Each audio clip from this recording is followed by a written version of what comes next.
Lunch and Learn through PWB. So thank you for joining us. I'm Carrie Woodward. I'm the Vice President of Operations for Chesapeake Homes, and I am the chair of your PWB Council. I also have Monique at the back of the room. She's my co-chair, and Kelly Melton is here, and she is on our council as well. So I was super excited to introduce Denise O'Connor here today. Denise is going to be talking to us about empowerment through connections. So one thing we're focused on as a PWB council right now is our Empower Her series. So we're about strengthening women through connections, relationships, any way we can connect, through education, through giving back to the community. Those are the things we're focused on right now this year. So our first Lunch and Learn is with Denise. Denise retired from teaching after 30 years in the classroom. She's a certified counselor in choice theory and reality therapy, as well as a therapeutic art life coach. She is the author of The Lion and the Coconut, a book used internationally to teach choice theory to young children.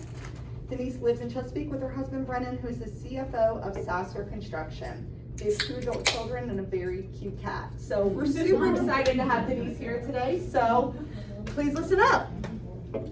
Thank you very much. I just came in last night from New York. We were visiting our children. They live in Brooklyn, and we had a really nice time. And I usually take the next 2 or 3 days to pout after I leave the kids. But honestly, I was very excited about coming here and meeting with all of you. So I decided to not pout for the next couple of days.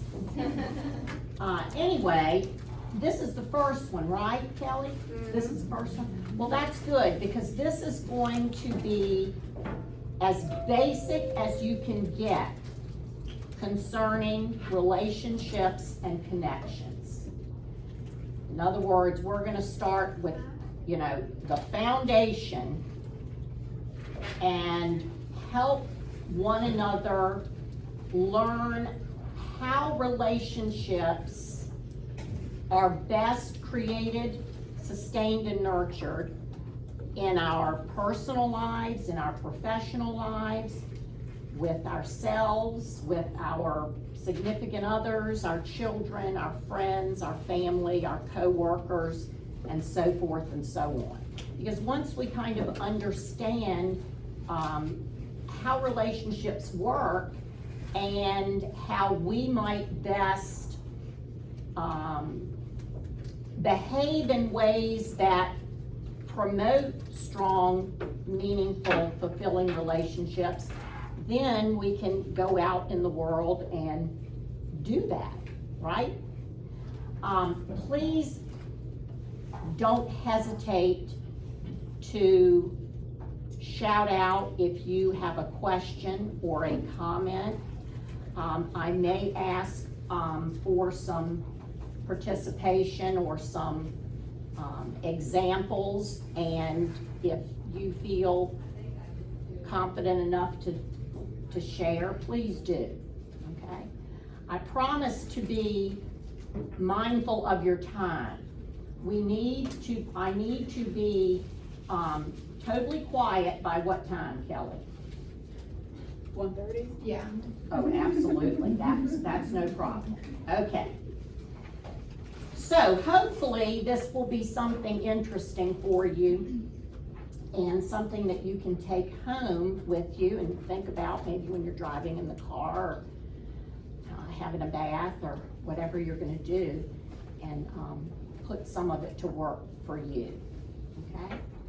So concerning relationships and connections, what do we know? Well, we know that happy and successful people, however you define happy and however you define successful, happy and successful people are pretty good at relationships. Would you agree with that for the most part? And the good news is that we're all capable of having them and achieving them. I mean, you don't need a special degree, you don't need to read a certain book, you don't need to have certain skills. We can all do it. And when we have good relationships, it improves the quality of our life and hopefully the lives of the other people that we touch. So here's something that I truly believe, and I have been in conferences and training and so forth myself, and other counselors will shake their heads when this statement is read and just do not buy it and don't believe it. And that is perfectly fine, but I'm gonna throw it out there. Do you know that truly almost all long-term psychological problems are relationship problems at the core? What do I mean? I mean depression.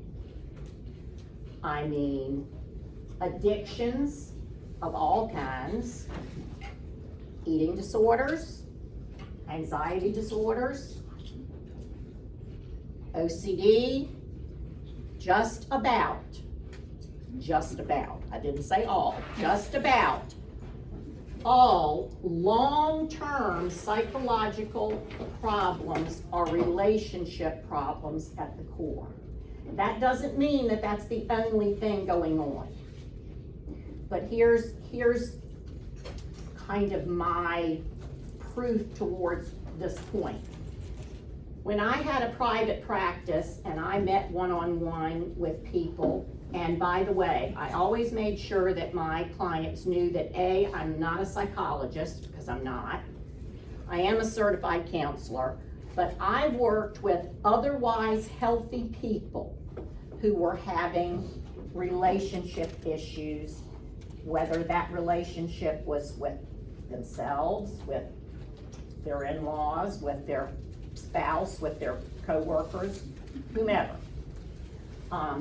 So these weren't people suffering from things like schizophrenia or manic depressive disorder or bipolar disorder. These were otherwise healthy people who were experiencing problems that they felt talk counseling would help with. So anyway, when I would sit down with these people for the first time, I would throw out a question that they thought was just, this is how we get started. And the question was, what brings you here today? I mean, that seems pretty. So they would just start chatting on and on and on and telling me, you know, all about this person and that person and what happened when they were little, and, you know, I think this and I think that. And really, I'm listening and I'm nodding my head, but I'm letting 90% of what they're saying go in one ear and out the other, because I was listening for one thing. And it usually took them a while to get to it. But the one thing I was listening for was a clue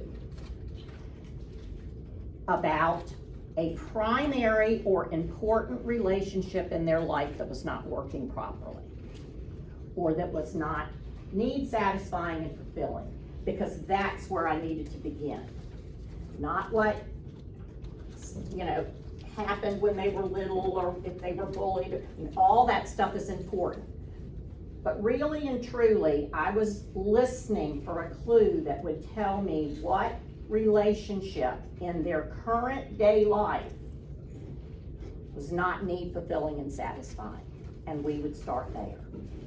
And usually we made a whole lot of progress looking at that. So I want to tell you about a study. You want to look this up sometime. This man named Robert Delgener, or Delger, did a podcast on it.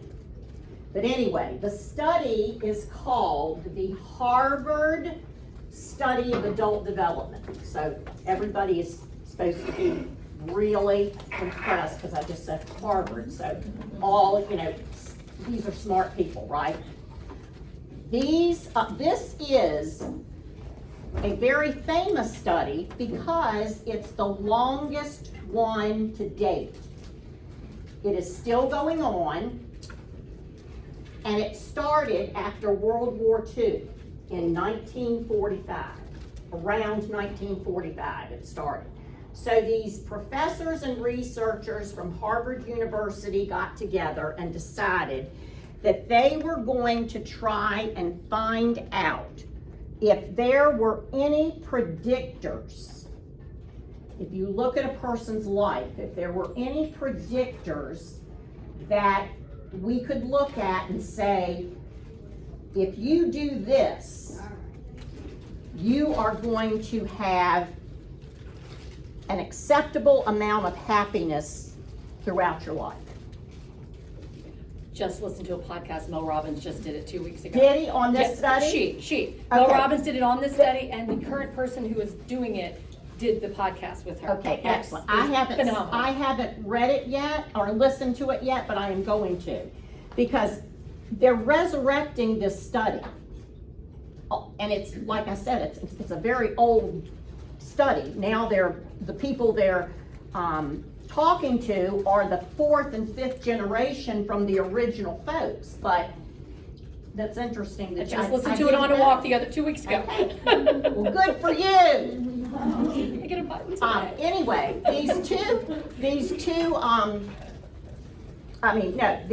these professors and researchers decided they were gonna try to find that out. What predicts happiness throughout life?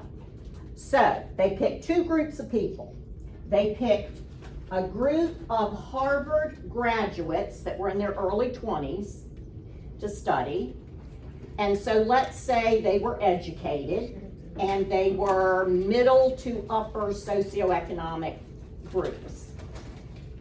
The second group they picked were very, very poor people living in tenement housing in Boston.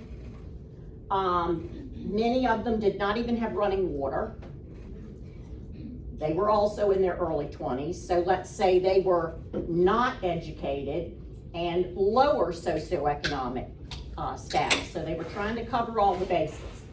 So what they did was every year, these researchers from Harvard would go into their houses and they'd sit down with them and they would talk to them about their lives and their families and their jobs and their careers and their hopes and their dreams. And then they would do the medical side. They would take blood.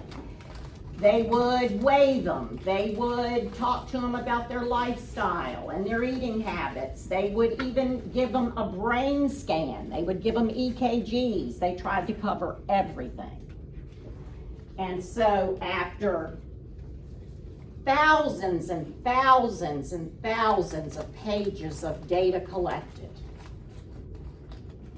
when they published their findings, they said, happiness and success into later life is equal to the quality of the important relationships in that person's life. That's what they found out. They found out that happiness and success in life was not dependent on whether you were wealthy or poor, on whether you were educated or uneducated, on whether you had good health or poor health. They found out that what had a true and long-lasting effect on a person's happiness was the quality of the relationships that they had in their life. If they had people they could count on in times of need, and people that counted on them in times of need, if they had people to listen to them, to talk to them, and the study said it didn't have to be 50 people. It didn't have to be, somebody that has, gaggles and gaggles of friends. Just a few good ones, a few trusted ones. I said friends, but it could be friends, family members, didn't matter. those were the people that were able to maintain happiness throughout life. So here's what we have to think about. If we know that, okay, and I'm gonna say it's been proven, okay, because the Harvard people did it, right? It's been proven, okay? So we put so much stock into everything else, and it's right there in front of us, right? So we worry about, let me speak personally, we worry about our cholesterol levels. We worry about our blood pressure. We worry about our A1C. We worry about how much money we make. We worry about how much money we don't make. We worry about all kinds of financial things.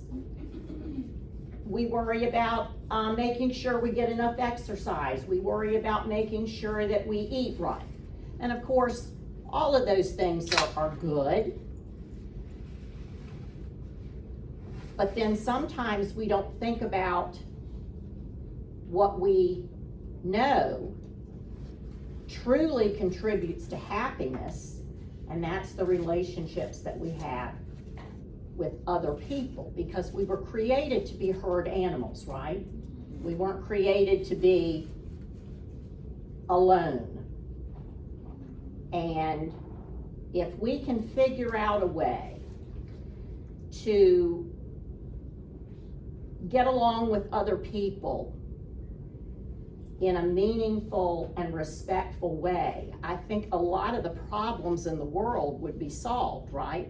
I mean, I'm never gonna be in government, but if the people that I can touch right now are happy and healthy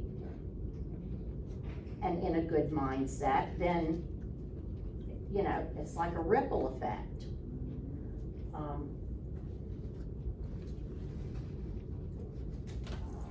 This is a little bit of a downer, but to prove the point about what we put our time, treasure, and talent in that perhaps doesn't have a huge effect on our long-term happiness, let's think about for just a second some people that should have had happiness beyond what maybe I could ever imagine, because they had no financial problems. They could travel anywhere they wanted. They could buy anything they wanted. They had troves of people just dying to get to know them and be friends with them and talk to them and pay attention to them and appreciate them. And they're no longer with us. So people like Naomi Judd, Kate Spade, Anthony Bourdain, Robin Williams. I believe that if they were in front of us today, they would confess that while they had a lot of success and a lot of good things happened to them, they felt alone for some reason. And we all know we can be alone in a crowd. We can feel alone in a marriage. We can feel alone in a world full of people. Somehow they did not have the connections that hopefully you and I, who are just trying to muddle through day by day, they didn't have the connections that we have, or at least those, or maybe even one that was meaningful and fulfilling and sustaining for them. So that's how important relationships are. All right, I know a lot of you are eating, but I want you to do a little exercise with me. Not yet, Kelly. Not that one, Kelly. Put it back. Okay. I want you to think about what a perfect day would look like for you. Where would you be? Who would you be with? What would you be doing?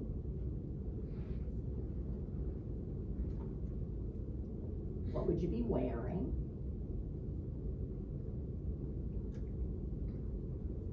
What would you be eating and drinking?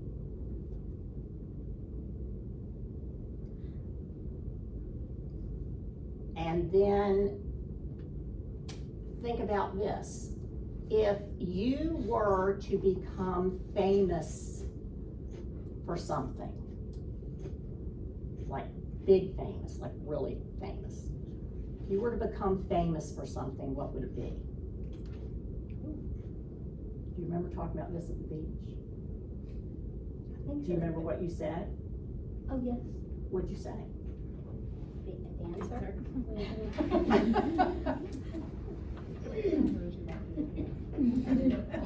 Okay, It's so money. how do we connect and create quality relationships? All right, think about all of the things you just thought about. When I said where, think about your perfect day. Where are you? Who are you with? What are you doing? What are you wearing? What are you eating and drinking? And then if you were to be famous for something, what would it be? Okay. Those are called your quality world pictures. Quality world pictures. From birth all the way to death, we create our quality world pictures. Our quality world pictures are up here. They are not in the real world. They're up here. And without even thinking about it, we use our quality world pictures hundreds of times a day to measure our level of contentedness or happiness with loads of things. In our quality world, we have pictures of people, places, things, and then ideas and beliefs. And we keep them up here. And our quality world, when we put something in our quality world, it's because to us, that's like the greatest. That's the best of the best. That's the definition of quality. Okay? And so when something in the real world, like now, the things we can touch, the things that are really happening, when we're presented with anything in the real world, we immediately compare it to our quality world pictures. And if what you're seeing in the real world pretty much matches up to what you have in your quality world, you're feeling pretty good. Your scales are in balance. You're okay, good. That is good. And we go on about our day. But if what you're getting in the real world doesn't match up very well to your quality world pictures that you put in there, because we have our own quality world, then your scales go out of balance. And when your scales go out of balance, you don't feel well, or don't feel right. You feel mad, depressed, sad, angry, whatever. And so whenever our scales go out of balance, we're gonna do something to try to bring them back into better alignment. We're gonna try to do something to make ourselves feel better. And Sometimes we do things that work and are effective, and sometimes we do things that are ridiculous. But we're gonna do something to try to bring our scales into balance. So here is a very trite, real-world example. In my quality world, I have a Pittsburgh medium rare steak because I love it, okay? Love to eat that. So let's say we're out to dinner and we order our food and I order my Pittsburgh medium rare steak and the server brings the food and puts it on the table and walks away. So the first thing I'm gonna do, without even thinking about it, is look at the steak. That looks pretty good, that smells pretty good. If I poke it a little bit, it seems like it's cooked like I like it. My scales are in balance and I'm gonna eat and drink my wine and everything's gonna be good. But if I look at that steak and it doesn't match very well with the one I have in my quality world up here, my scales are gonna go out of balance and I'm gonna do something. So what could I do? I could lean over to you and say, this doesn't look very good, but I'm gonna eat it, but it doesn't look good.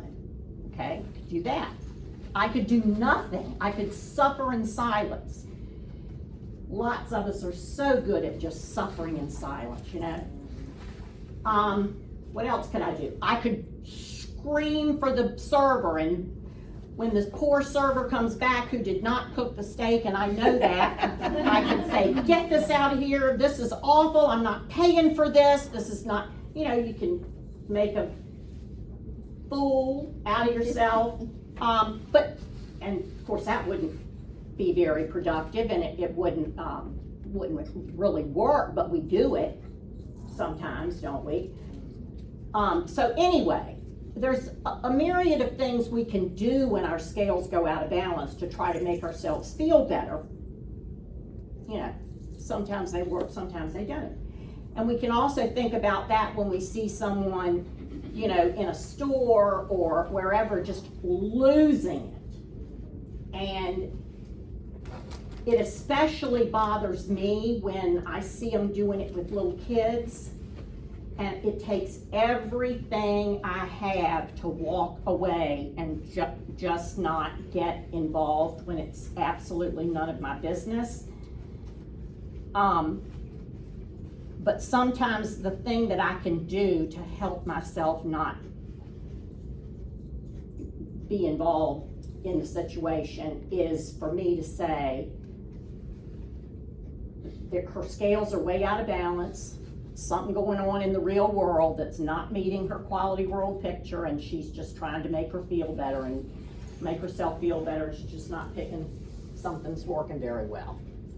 I mean, because there are reasons for why we behave, right? Okay, so here is, and you're going to do your own, but I'm showing you mine so you'll have an example. So here is Denise's quality world. So under people, now keep in mind this doesn't mean these are the only things in here, but you're not going to have time to write 50 million things under each one, and if you have 50 million things under each one, some of them probably need to kind of drop out because you just want like the best of the best, right?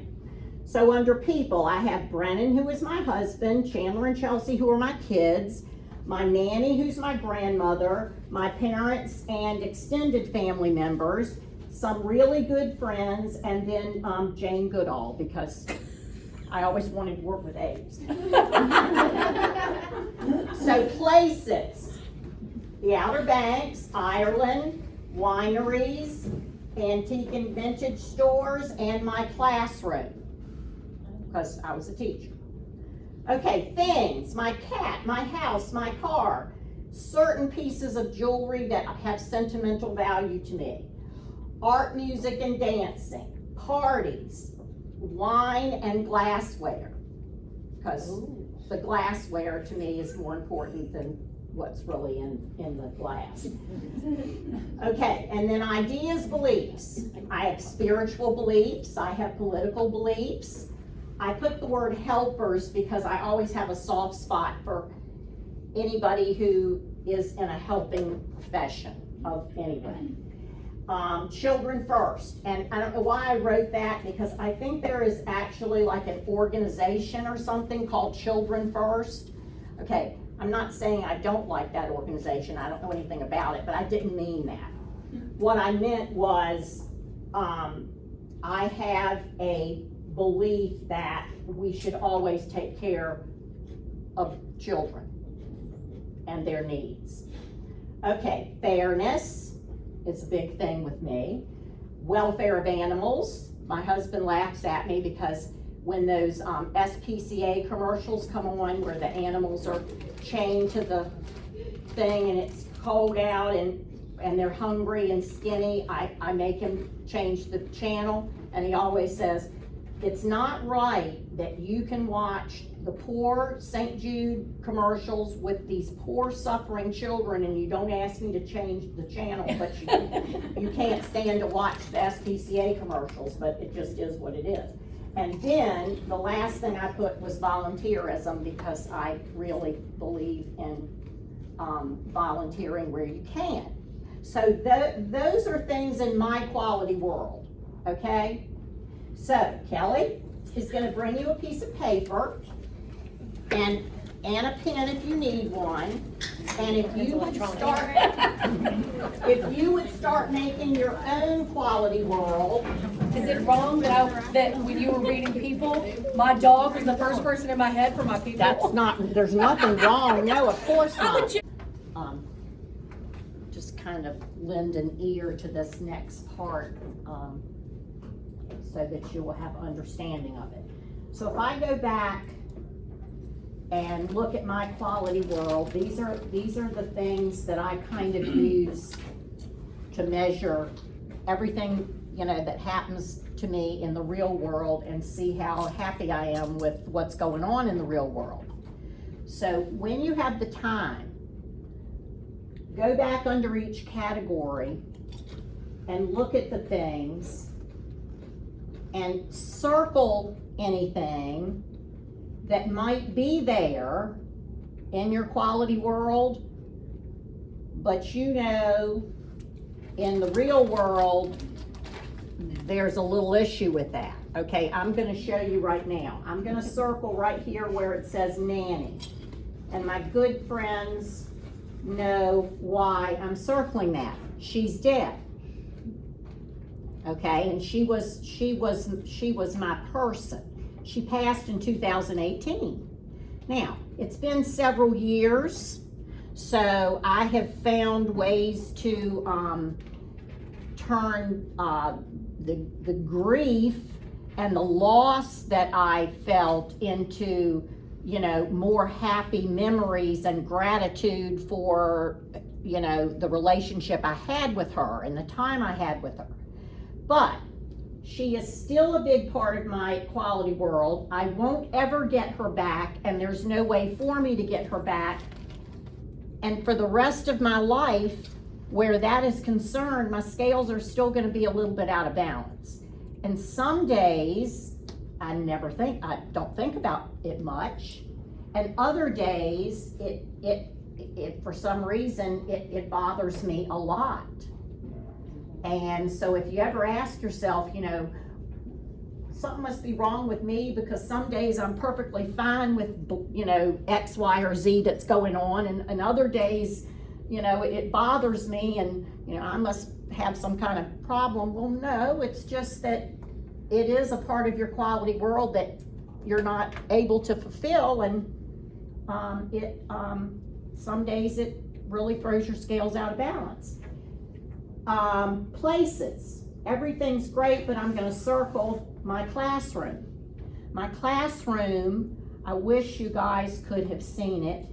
It was the most lovely place. I taught kindergarten the last 15 years that I taught. And it was just like its own little world.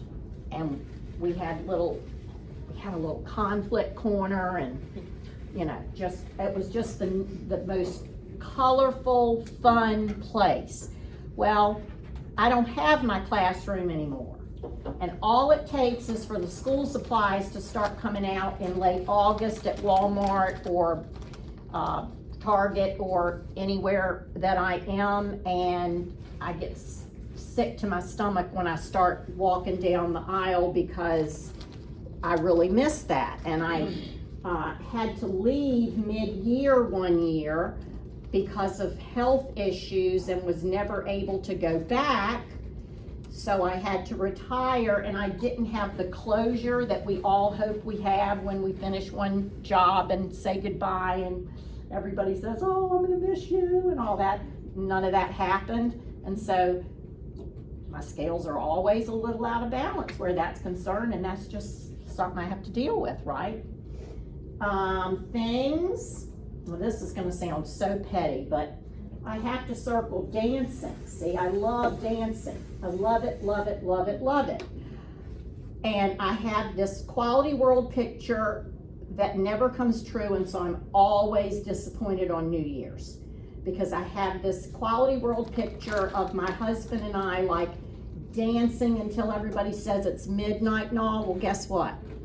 My husband doesn't dance at all. And there are few things I enjoy doing more. Right, Shirley? Except your husband dances, see? God bless him. God bless him, that's right. Well, mine doesn't. He has a lot of other good qualities, but I'm just saying that, you know, I mean, my scales are a little out of balance. I mean, that's something I really, really enjoy doing, and we don't. So it is what it is, right? And then under ideas and beliefs, the only thing I'm gonna circle is fairness, because you know what? The world's not fair, and I've just gotta, I mean, it just isn't. But in my quality world, good things happen to good people, and bad things happen to bad people, and that's the way it's supposed to be, and it isn't that way. And so when I see good things happening to bad people, it makes me really, really mad. I mean, it's my problem, I understand that, but it throws my scales out of balance, and I'm like, that's not fair. So, does anybody want to share anything that they circled? Or that you would circle? Okay, nobody wants to share what they circled or would have circled. Did you want to share? Yeah, I'll share. So I'm gonna circle vacations because there's definitely not enough going on right now in my life. And that happens a lot. And I'll tell you, when I used to counsel and people would come in, especially women that were busy,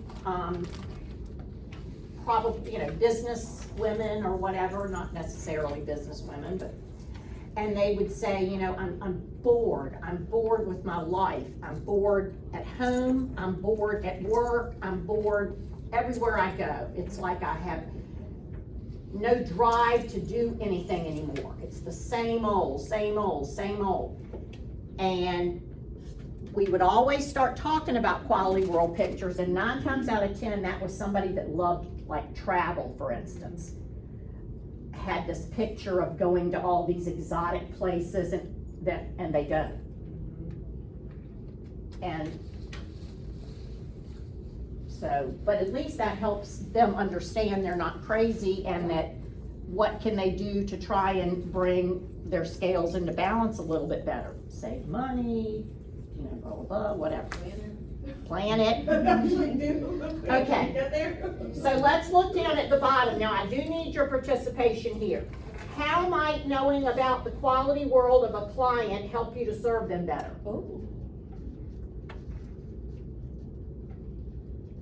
You know it's important to them. Right. Do you know the 2 professions that use Quality World pictures successfully and often? What are they?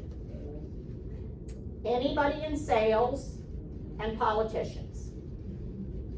Now you think about it. if I went to buy a car today and I had on a Sasser Construction shirt and I'm milling around a lot and looking, that salesperson's gonna see that. They're gonna come up and they're gonna say something to establish some common ground. Are you a builder? No, my husband works for a builder. Oh, okay, you know, my friend so-and-so had a house built by them, or I was riding through a neighborhood the other day and saw some signs, boy, were they pretty houses. Or my dad was a builder, or, you know, I'm not saying it's fake, I'm just saying it is a way to make connections.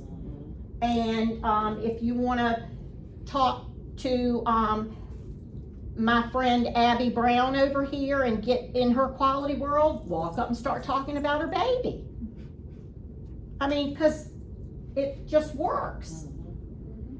It's very important to get to know the quality world of other people, and because it helps establish common ground, and that's the basis of having relationships anyway. Who in the world wants to be in a relationship with somebody that you think the opposite about every single thing and have nothing in common? You might as well forget it. That's not a person you really want to spend your time with.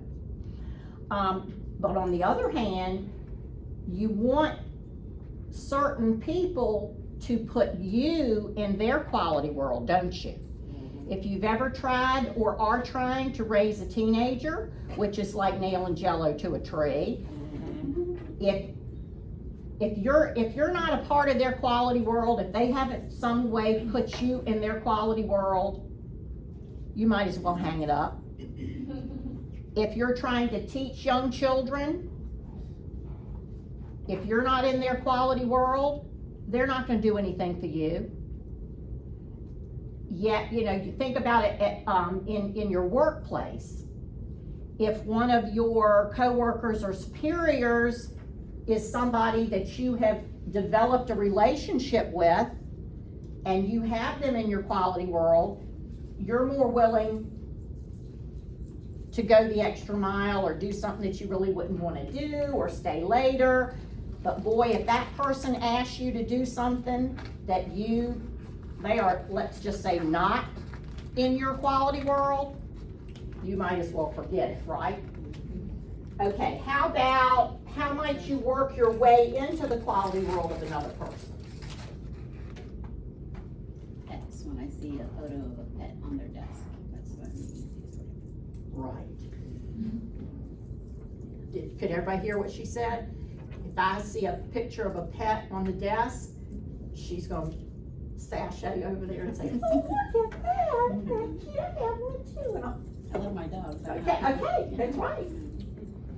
Okay, it's establishing common ground. Never do that.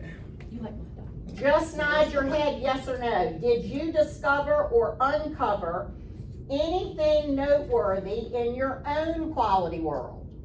Maybe something you might not have thought about before, or maybe you didn't even know what a quality world was. Do you kind of understand how the quality world works and why it's good to know what's in your own and what's in other people that you care about? Okay. All right, now, turn your paper over. This is the end, and this is what I call a cheat sheet. Someone asked me a long time ago to make a cheat sheet about relationships, and this was it. The 3 best ways, I didn't put best in there, but the 3 best ways to destroy a relationship, any relationship. Doesn't have to be a intimate relationship with your significant other, any relationship. Number 1 would be frequent use of the CBCs. Do we know what the CBCs are? No. Criticizing, blaming, and complaining. The extent to which we use criticism, blame, and that we complain, that tells you how fast you can count on destroying that relationship. Does it matter if they're criticizing, blaming at you or about other people? Does it matter? That's a good question. And I'm not sure that I know what I want to say about that, except to say that, definitely if you're doing it to someone. I find I want to Okay. push off when somebody, they're not doing it about me, but they're constantly doing it about others. Exactly. When people are criticizing, blaming, or complaining about others, not me, Exactly. but to me. I On feel like my I'm always classroom the door, absorption. I had a sign and it said Yeah. CDC free zone, because I tried my very best not to criticize, blame, or complain in the classroom. I didn't want the children doing it, I didn't want the parents coming in doing it, and I didn't want my coworkers doing it. And the sad thing is, sometimes if we think about eliminating the CBCs, we can't think of anything to say. Can't think of what you can say. But to answer the other part of your question, just hearing somebody, okay, you know, sometimes we do need to vent. I mean, we just do. You've got to let off steam, and you should be able to vent and let off steam with people that you have a good relationship with, okay? But see, here's where we get into trouble with that. I, for instance, have a problem that I need to save, fix, and rescue everybody. Because I think I have all these good ideas, and I have my clipboard and my Post-it notes anywhere I go, and I just wanna fix and save and rescue everybody. And let's just all, you know, get along and be friends and smile and be happy. Well, when my husband comes home from work, and if he has had a bad day, he wants to vent, okay? That's perfectly normal. He doesn't want me to listen to him and then give him all the ideas I have of how he can help fix, save, or rescue those people. Well, did you ever think of saying so-and-so to her? Did you ever? I mean, he doesn't want to hear that. You know what he wants to hear? I hate her too. I hate her too. That's really what he wants to hear. Right. So Right. that's my answer to your question, which really isn't an answer. Okay? Okay, the next one. More withdrawals and deposits. So we all know how bank accounts work, and relationships work the same way. If we make sure that we are good about making frequent deposits, then when we have to make a withdrawal, you know, when there's a non-negotiable, when you have to say, no, I am absolutely not doing that, or absolutely not going there, or whatever the situation is, then it won't bankrupt the account. But if you just, you know, if we're making lots and lots of withdrawals and very few deposits, we're gonna get into trouble. And that's why when I used to work with kids and parents a lot, I would always say to them, just think about this. Try to say yes as often as you can. And they're thinking, well, your kids must be big spoiled brats, because you can't say yes, you can. Because when you mean no, you really mean no. So some of the stuff that you want to say no to, just save it for when you really, really, really have to say no and say yes to everything else. You know, like 5 M&Ms instead of 1. It's no, is it a big deal? No, it's no big deal. Okay, and the last one, believing that your perception is reality. Okay, because we all know that we see the world through our own perceptions, and our perception is our reality. The job of your perceptions is to make you right. That's why when you hear something that conflicts with your perception, you're not going to believe it, or you're going to think of another way to prove that that's wrong, because your perceptions are supposed to prove you right. But the thing is that, you know, what we really need to do is put on a new pair of glasses sometimes, because We all believe that our perceptions are right, but they aren't always, except I have a perception that, and you know, we all create our own image of God. And I believe that God hates all the same people I do. I really do, and I know it's true. You can't convince me otherwise. Is that reality? Absolutely not, but we believe things, right?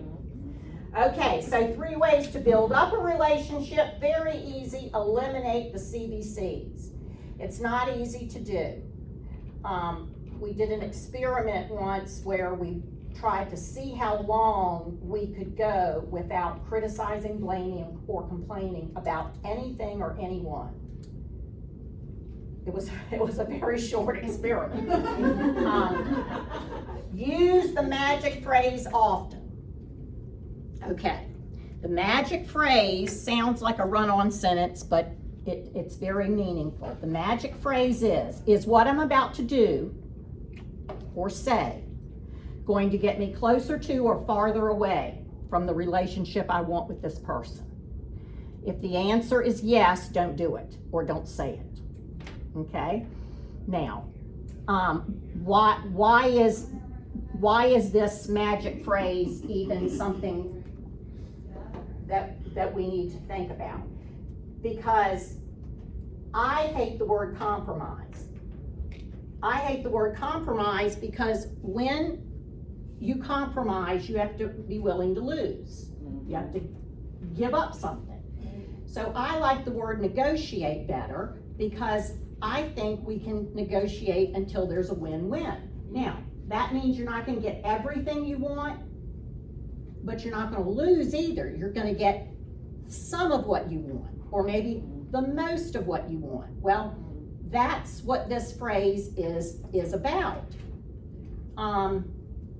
You know, your significant other might be doing something that you are very upset about or don't want them to do or whatever.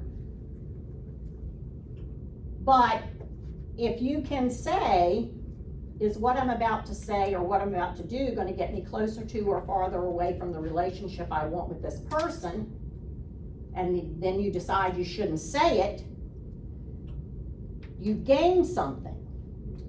You've gained a baby step toward a better relationship.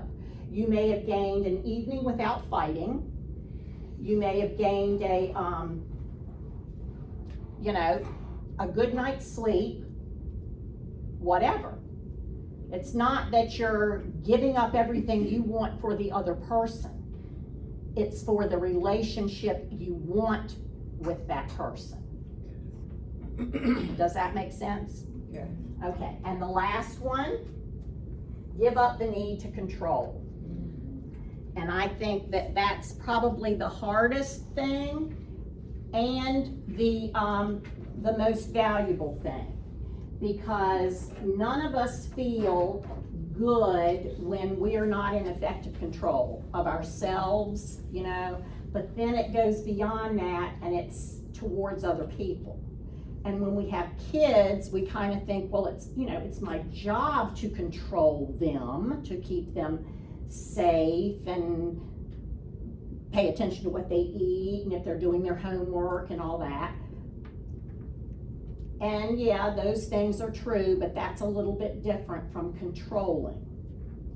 And, you know, nobody likes to be told what to eat and what not to eat and what to drink and how much to drink and what to drink.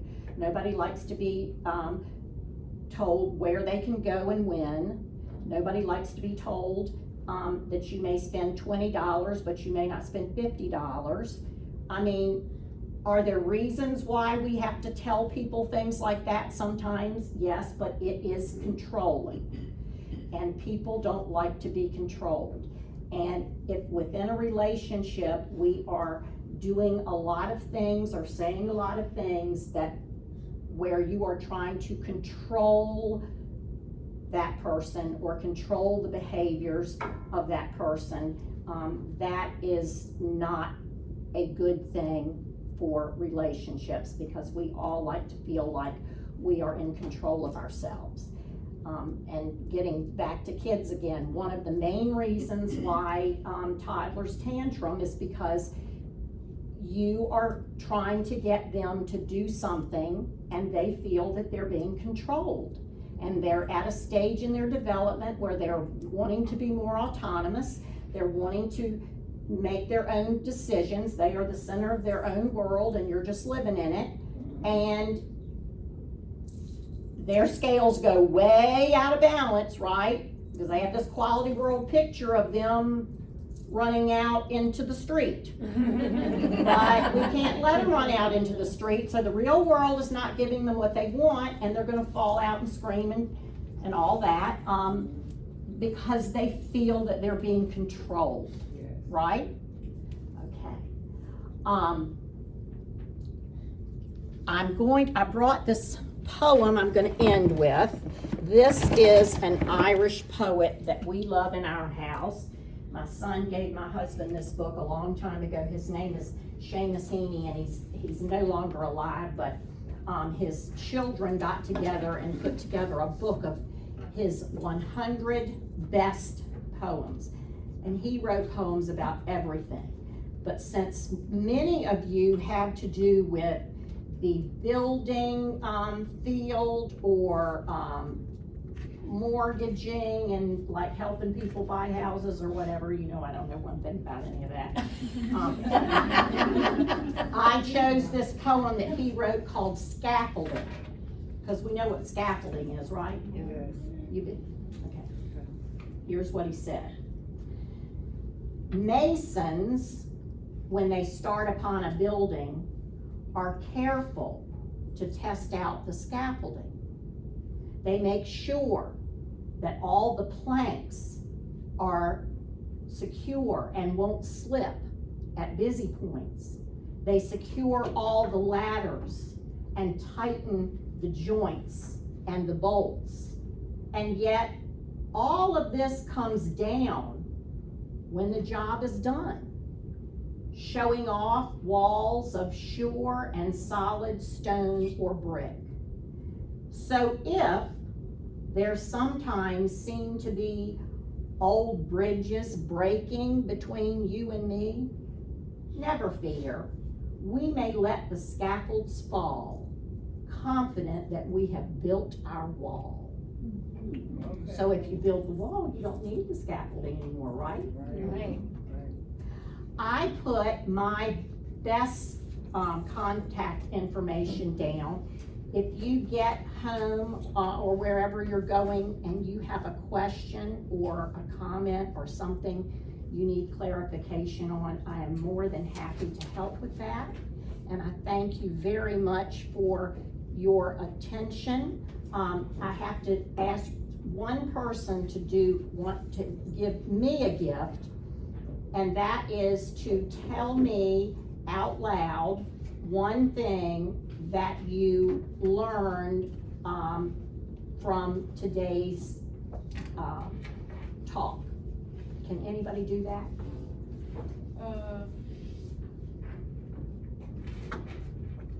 In one point you said of the stuff that is important for us, you said it quickly that how much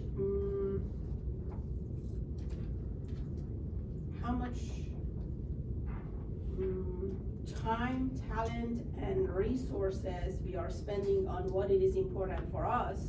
So yes, maybe I know that there is 10 things that is important for me, which it is the people that they are important, but I don't put my time. So time, I think I have to meditate on this for a few hours to grasp how much time I put on it.